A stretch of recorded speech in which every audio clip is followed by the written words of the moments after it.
The City Cemetery in Tallahassee is often found on lists of haunted cemeteries in Florida, and it is the resting place for some of Florida's most influential and notable founders. Many recognizable names are etched into these headstones. The largest of these markers, however, is rumored to belong to a witch who watches over her burial site. Visitors say they feel drawn to this marker, and it would be hard to miss being the largest monument. It also faces west, which was notable for the time period. An excerpt of Edgar Allan Poe's poem Lenore is carved into the side, and its references to the queenliest dead, the doubly dead, and the Stygian River. Assumptions have been made that the woman buried below was a witch who tricked a rich man into marrying her.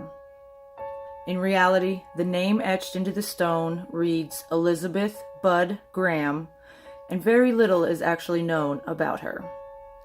Married to John A. Graham, Bessie had at least one child and was buried in 1889 at the age of 23 after a short illness.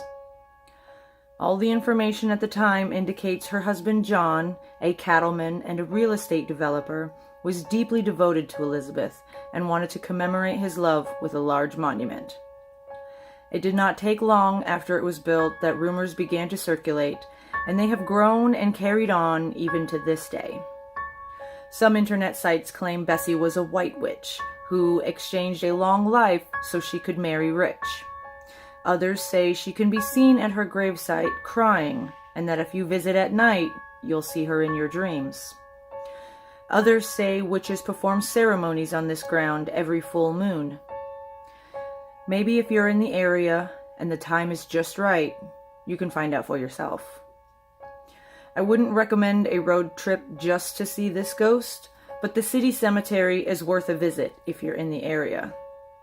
A cemetery almost 200 years old will almost always be a good source for spookiness.